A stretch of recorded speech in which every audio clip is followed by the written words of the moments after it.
Haines, Alaska, a tight-knit community located 90 miles north of Juneau, a place where everyone waves when cars pass by. Politically contentious at times, but always ready to help their neighbors, the residents don't know how strong they were until an event on December 2nd, 2020 that shook this small community.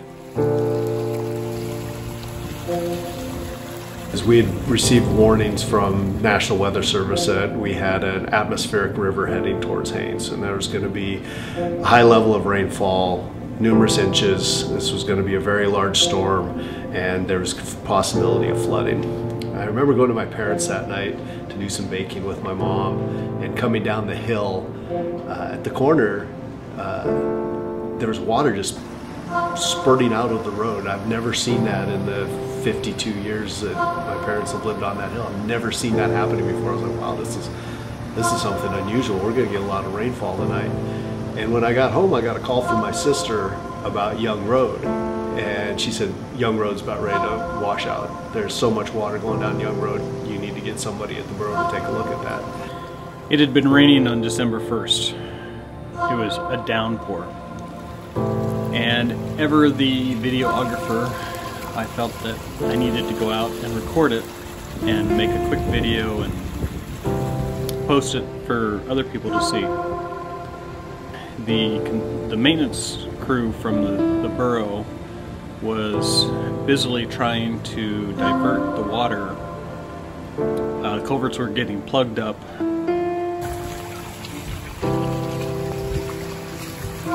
we are down a little further, you can see us on Young Road.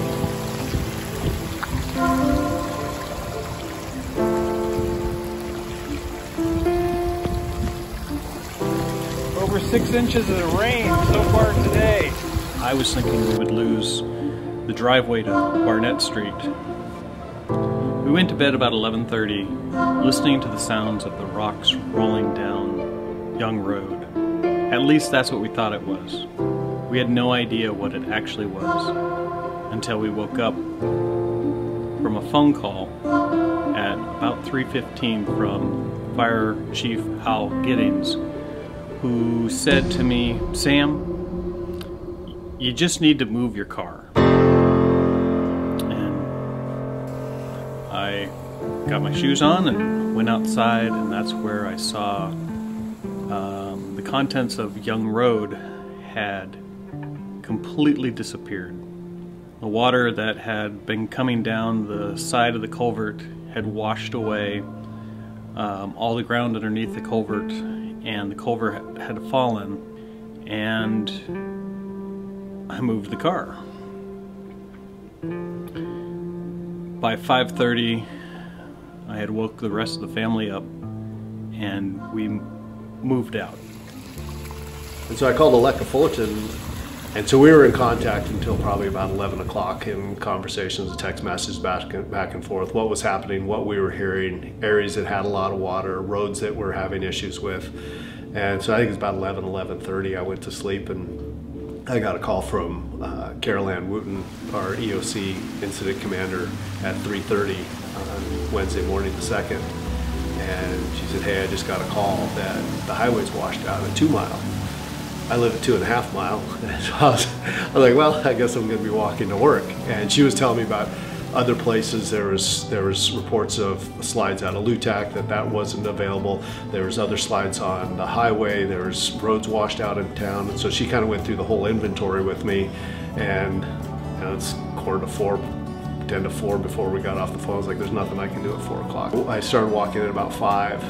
And the amount of water coming over the highway in different places, the amount of rock and trees and debris from my house to town was just astounding. I never could have imagined that would happen.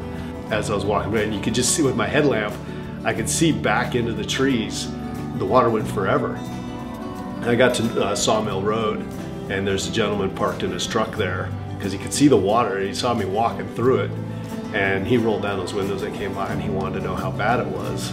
And I asked him, I said, where are you trying to go? And he said, well, I got to get up the highway today. And I was like, you're not going to make it. I said, you're not going to make it a mile. do I really need to get up the highway? And better off going home. So I'll start with December 1st because I was working from home that day, and I was actually on the phone with David through his role with HEDC and the Buy Local program, and I was interviewing him about the details of the program and how long it was going for and whatnot for a story. Everyone knew a storm was hitting, and went to bed. And the next day, woke up, and I was taking Piper to school. We drove about a quarter mile from the house, and the road was blocked. So we turned around and not thinking anything special. I mean, we knew, and I think everyone in Haines knows, that there's sometimes landslides or mud flows that happen after big rain events. And went home, told Ramey the road was blocked and that we weren't going to be making it. And it was deadline day for me at the paper, and I had no idea what was going on in town. So I dropped Piper off, explained the situation to Ramey, walked back out to where that slide was because you can always get a little cell phone reception. And myself and some neighbors, Jim Wilson, and a few other people were out there just looking around. And as we were looking at that first slide that blocked those neighbors from town, we heard this roaring from the hillside. Everyone just ran. One person had their truck there, and we looked up and we just saw another mass of watery mud, sludge, and shards of trees and stuff coming down the mountain, and it was just thunderingly loud. It was just unreal how powerful it was. I got the store, everything was dry there.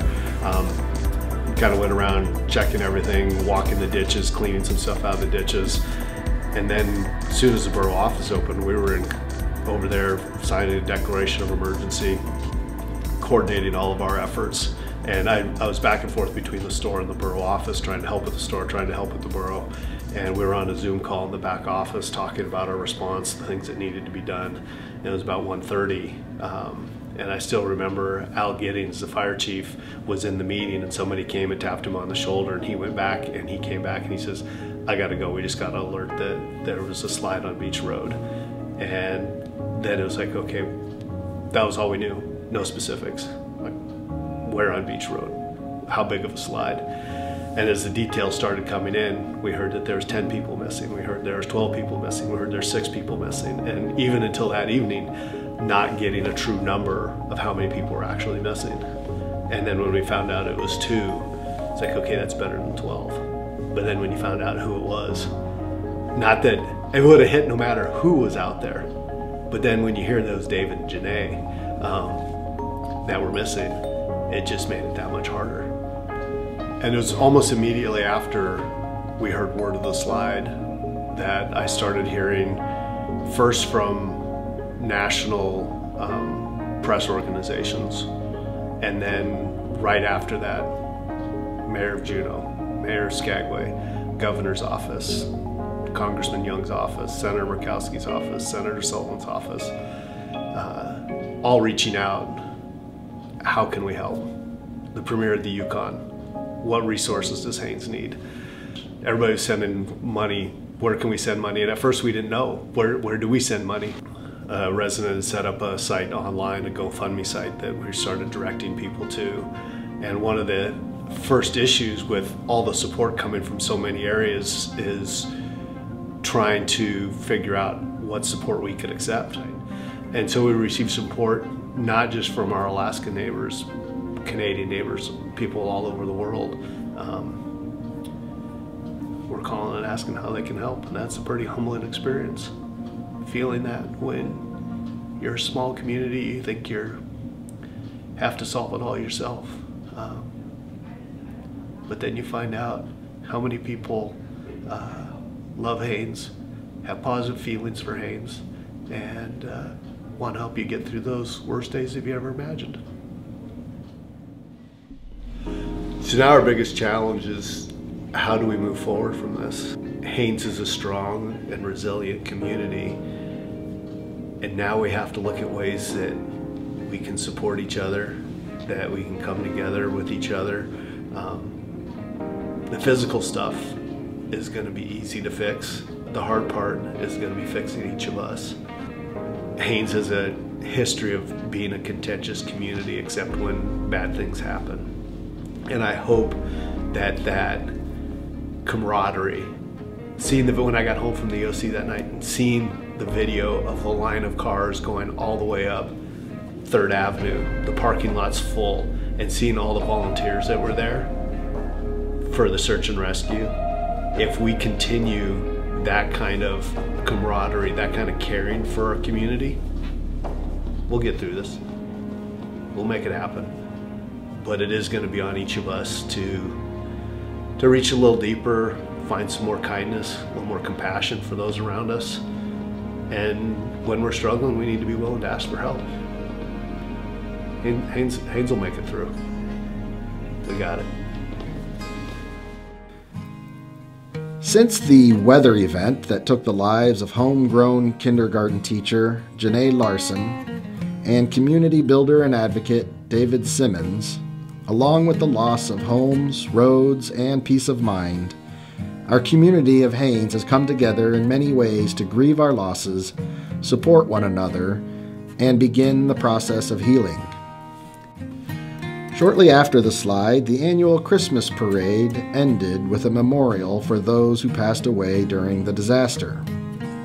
A candlelight vigil, led by local clergy, was held at Haines Harbor to support the community as they continued to mourn the loss of loved ones. Juneau's Bartlett Hospital sent counseling staff to the Haines School to work with staff and students who were affected by the slide and continue to meet virtually and in person. The Chilkat Valley Support Chain, which was created to support those affected by the pandemic, immediately started responding to the needs created by the disaster. Additionally, within weeks of the disaster, the Haines Long-Term Recovery Group came together with strong local involvement and with the support of tribal, state, and national organizations. This group worked to appropriately distribute funds and facilitate work crews like Team Rubicon and the Lutheran Alaska Mission for Christ, who came to help clean up damaged and destroyed property and homes.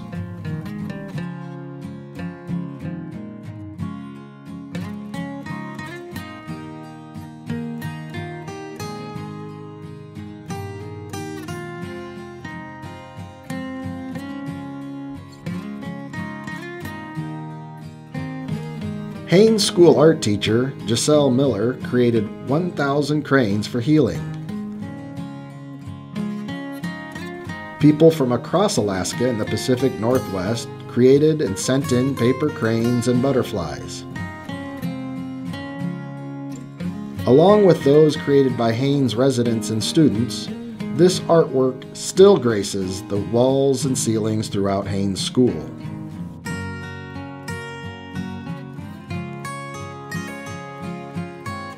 Local glass artist Terry Batsiki used the flower drawings of students to create a glass memorial for David and Jenae, complete with Red's dog collar. David and Jenae's actual signatures were incorporated into the beautiful piece. Team Jenae is working on Jenae's Playground project. They are in the planning phase and will create a Jenae-inspired playground and outdoor education area for future generations of students to enjoy and play on at the primary school play area. The Buy Local program that David Simmons introduced to promote purchasing products in Haines is continuing in his honor. David was one of Haines's biggest cheerleaders and continues to live on through projects like these that encourage economic growth in Haines. Well, look at it. It's the most beautiful place on earth, and it's not an easy place to live, but you find that everyone lives here for a reason. They choose to live in Haines.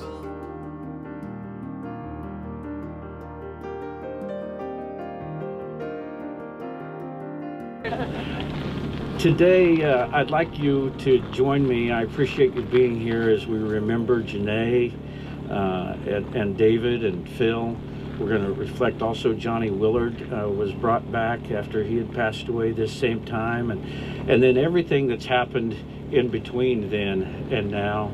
A number of families affected in so many different ways, physically in their homes and emotionally, and really well touched everyone in town in different ways. If you're like me, when I round the corner out there coming in from the ferry, or when I get over to this side and I see that scar, sometimes it makes me go, okay, I don't know what I want to think when I see it. Today we're going to spend a couple minutes listening to a couple songs and talking for a few minutes about how we might be able to connect that to some good memories eventually, some things that are positive and hopeful, but we'll also respectfully remember in between. Please welcome the Haines Threshold Choir. There's a moon, there's a star in the sky, there's a cloud, there's a tear in my eye, there's a light, there's a night that is long, there's a friend, there's a pain that is gone. To everything turn, turn, turn. There is a season, turn, turn, turn, and a time to every purpose under heaven.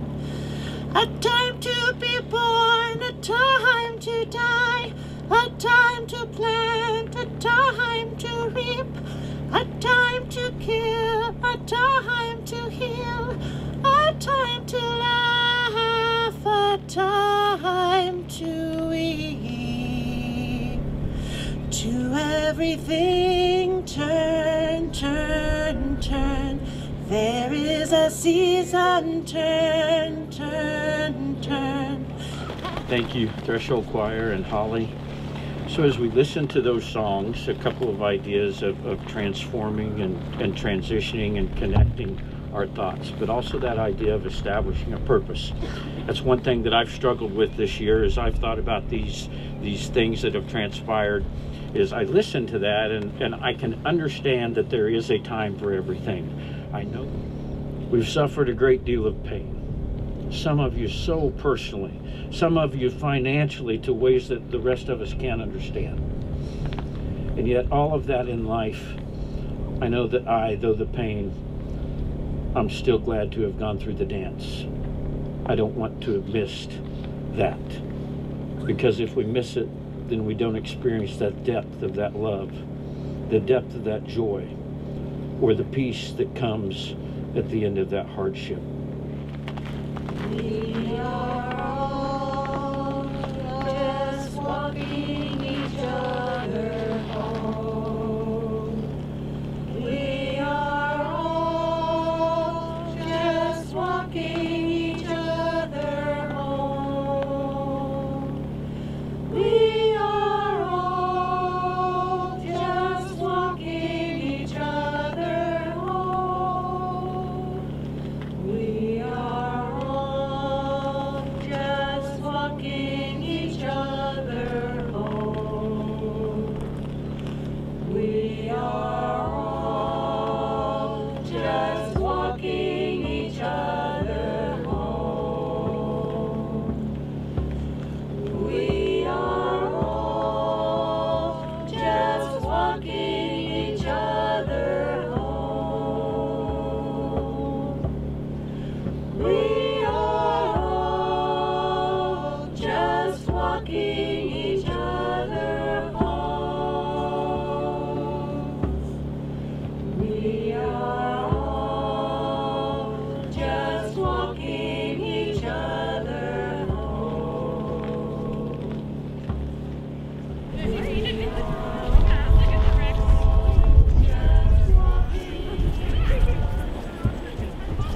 That said, I do want to say a few words to all of you about our loss, about trauma, about healing and recovery for our community. The landslide of December 2nd, 2020 was a traumatic event for the people of Haines, and we are changed forever as a result. Our first responders always answer the call when tragedy strikes, Haines.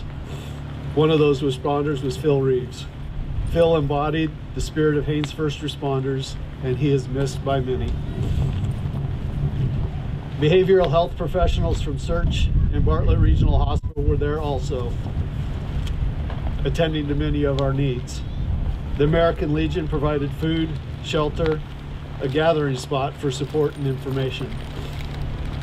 Haines was also supported and cared for by the Red Cross and Salvation Army, and so many more that I'm simply unable to acknowledge all the agencies and resources who came to our aid. The unending sea of help was so overwhelming a year later, and I still don't have adequate words to express how I felt in many of those moments. Today it is easy for us to see the physical impacts, the remnants of the destructive storm. The beach road slide is the most prominent, but it's hard to drive around Haines and not see the overflow next to creeks and streams, to see the slides along Lutak Road and Haines Highway, to see the rock and gravel debris in people's yards. Mother Nature has taught us that over time, these visible scars will eventually fade into the landscape. Grass, alder, willow, moss, and other vegetation will slowly hide many of these signs. The slides will take longer, but eventually they too will be hidden by new growth. As I think about our collective healing as a community, I can't help but remember that many who were affected weren't here for the actual event. Still, they answered our call for help and also felt the impacts of the storm. They saw the toll the storm took on our community, yet many I have talked to speak reverently about the strength and resiliency they witnessed while working among us. Community members helping their neighbors, the volunteer efforts that continue to this day, all who stepped forward in our time of need also became personally invested in our recovery.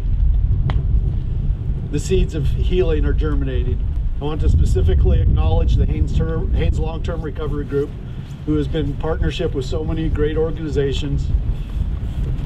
The Long-Term Recovery Group has worked with the State of Alaska Individual Assistance Program, Chilkoot Indian Association, Salvation Army, Tlingit and Haida Central Council, Chilkat Valley Community Foundation, ministerial affiliates, Haines Chamber of Commerce, Sea Alaska Foundation, United Methodist Committee on Relief, and many others to distribute $1.31 million to our community members in need.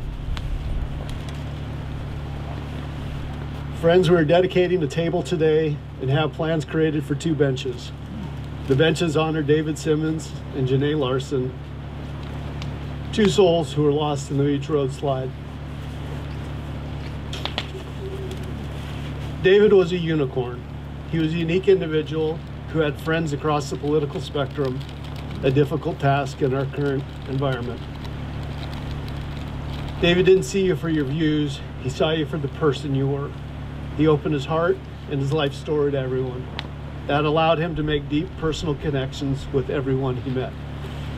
Spend 5 minutes with David and you felt like you'd been friends for a lifetime. I won't remember the summer of 2020 for the COVID pandemic. I'll remember it as the summer I got to know David when his business was shut down and he came to work at our store. Seeing his excitement for life, his love of Haines, his constant search for knowledge, and his love of Libby up close was a unique gift. I am forever grateful for David changing how I view life, and I know many of you are deeply grateful for his life and what he contributed to our community.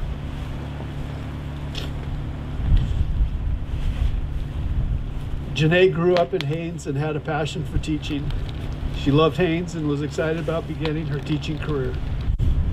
I didn't interact with Jenae very much. When I did, it was usually when she came in the store with Walker. Walker would be looking at hunting or fishing supplies.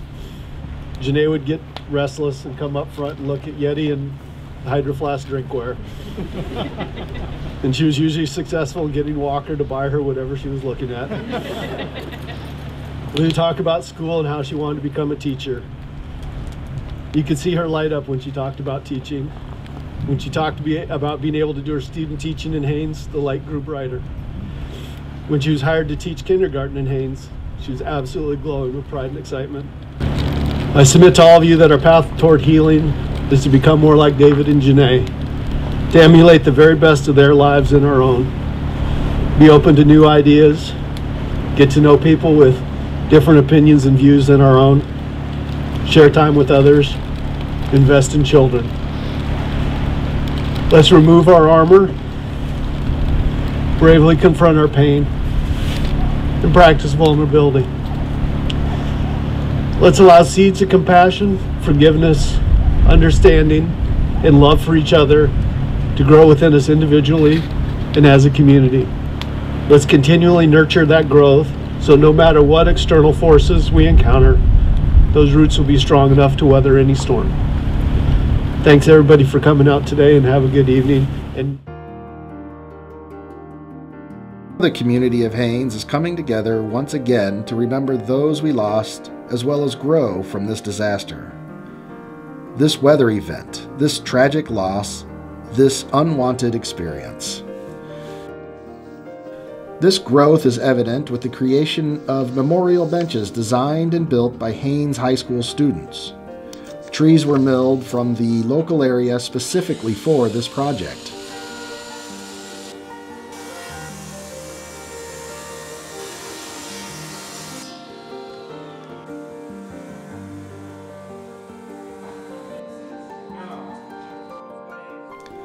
Many community organizations came together to support community members who needed help during this time.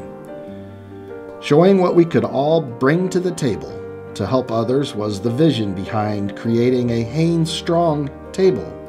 The table was designed and built by local woodworkers John Carlson and Sylvia Haines.